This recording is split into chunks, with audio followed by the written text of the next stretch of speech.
በያላችሁበት ሰላማችሁ ይብዛልኝ። እንግዲህ ዛሬ የመጣው ስለ ጽናት ድራማ ነው። ተወዳጁ የሆነው ስለ ጽናት ድራማ እንግዲህ ጽናት ፋዘሯ አዲስ አበባ ገብቷል ማለት ነው።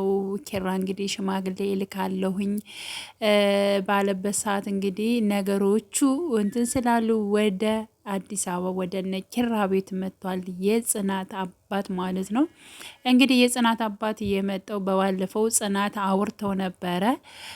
ስታወረው በጣም ተረብሻና በጣም እንደከፋት ስለተረዱ በዚያ ምክንያት እንግዲህ ልጃቸውን ሁኔታዋን ለማየት ነው የመጡት። ጽናት ያለችበትን ሁኔታ ለማየት እንግዲህ መጥተዋል ማለት ነው።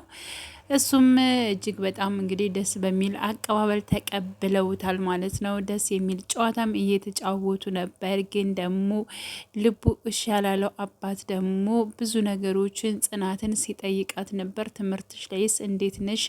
ያው ትምህርት እንደምትማር ነው የሚያውቀው ማለት ያው እማራለሁ ብላለች ማለት ነው። ከእነሱ ጋር ተቀምጬ ትምህርት እንደመማር እንዳስጠጉኝ እና ትምህርቷን እንዳላቋረጠች በባለፈው ራሱ በመጡ ሰዓት እንደዚሁ ዩኒፎርም እየለበሰች የሄደች በትምህርት ሰዓት ራሱ ወጥታ ቆይታ ከዛ እየተመለሰች ነበረ ይሄን እንትኖችን ያሳለፈችው ማለት ነው እንጂ የቤት ሰራተኛ ሆና እንደምሰራ ነገሮቹን ትምህርት ቤት እንደተውች ፋዘሯ አያውቅም።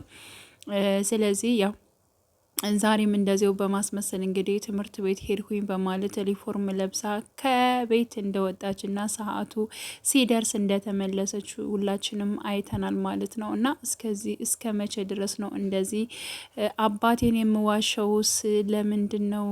እሱ እንድማርለት ትልቅ ደረጃ እንድደርስ ነበር የሚፈልገው። እኔ ግን ያለሁት የራሴን ነገሮችን እያስቀደምኩ ነው። አባቴ ለእኔ ብዙ ነገር ተንገላቷል፣ ብዙ ነገር ሁኖልኛል። እኔ ግን ምንም አይነት ነገር እየሰራሁ አይደለም፣ ያለሁበት ነገር ልክ አይደለም እያለች ያው ካለችበት እንድትነቃ ራሷን ራሱ በጥያቄ እንትን እያለች ነው ማለት ነው፣ እየወጠረችው ነው።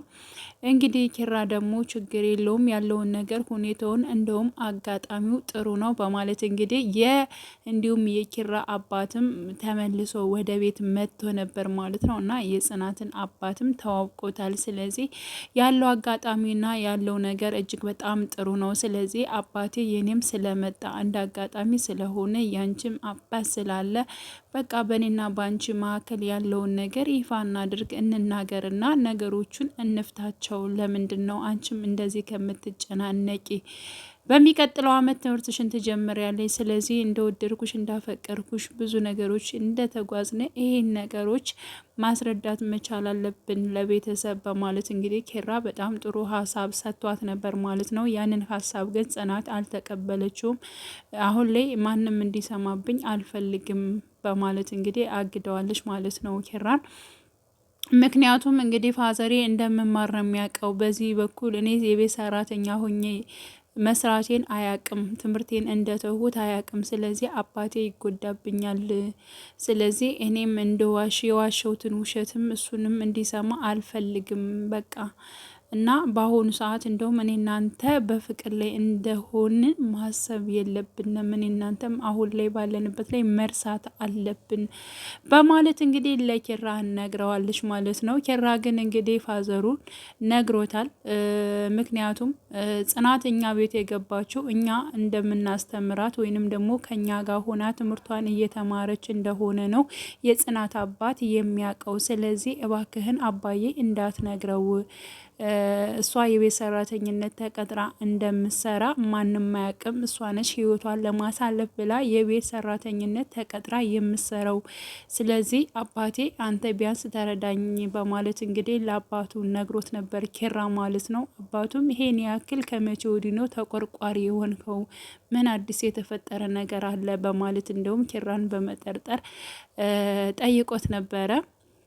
እና ደግሞ ፋዘሩ በጣም ለየት ባለ ሁኔታ እንግዲህ የኪራን ደስታ የኪራን ፈገግታ አይቶበታል ማለት ነው። ስለዚህ ሳይጠረጥርም አይቀርም። እና ግን ኪራ ግን አረ ምንም ነገር የለም ግን ደግሞ ሰው በመሆናችን ነው በቃ ታሳዝነኛለሽ ለዚያ ነው እንጂ ሌላ ምንም አይነት ምክንያት የለኝም በማለት እንግዲህ ኪራ መልስ ሰጧል ለፋዘሩ ማለት ነው።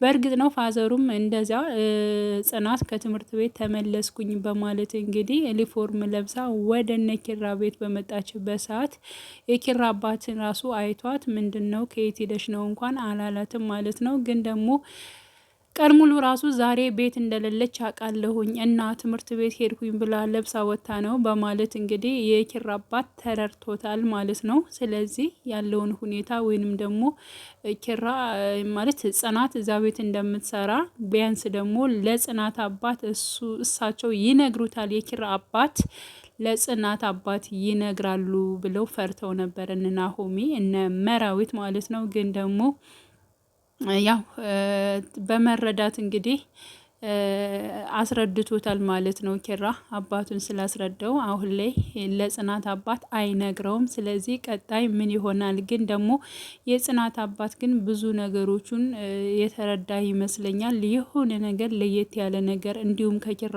ጋር የሆነ ፍቅር እንደጀመረች እሱን ነው እንጂ በእርግጠኝነት በትምህርት ቤት ተዋሸኛለች ብሎ ፈጽሞ ጽናትን አያስባትም የጽናት አባት ማለት ነው። ግን ደግሞ ከኪራ ጋር ግን የሆነ ነገር እንዳላቸው ግን ሳይጠረጥር አይቀርም እና ይህን ነገር እንደው ከራሷ ቢመጣ ብዬ እኮ ነው እንጂ እኔ ሁሉን ነገር አውቃለሁ በማለት እንግዲህ የጽናት አባት ተናግረዋል።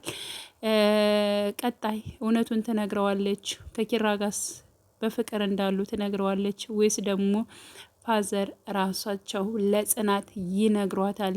ሁላችንም በጉጉት እንጠብቃለን። ፓርት 47ን በጉጉት ሁላችንም እንጠብቃለን። ትነግረዋለች ጽናት ወይንስ ደግሞ እሳቸው ይናገራሉ የሚለውን ሀሳብ ሁላችንም በጉጉት እንጠብቃለን። እንዲሁም ደግሞ የኪራ አባት እውነቱን ቢሰማ ይፈቅዳል ወይንስ ደግሞ አይፈቅድም?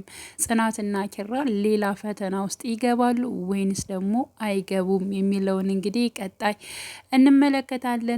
ስለ መራዊትና ስለ ናሆሚ እንግዲህ አብረው እየተቀራረቡና በእርግጠኝነት መራዊትም የናሆሚን ፍቅር እንደምትቀበለው ተስፋ አለኝ ብዬ እገምታለሁ ማለት ነው። ውድ ቤተሰቦቼ ስለምትከታተሉኝ አብራችሁኝ ስላላችሁ እጅግ በጣም አመሰግናለሁ። በያላችሁበት ሰላማችሁ ብዝት ይበልልኝ። ሰላም ሁኑልኝ። ተንተባተብኩኝ።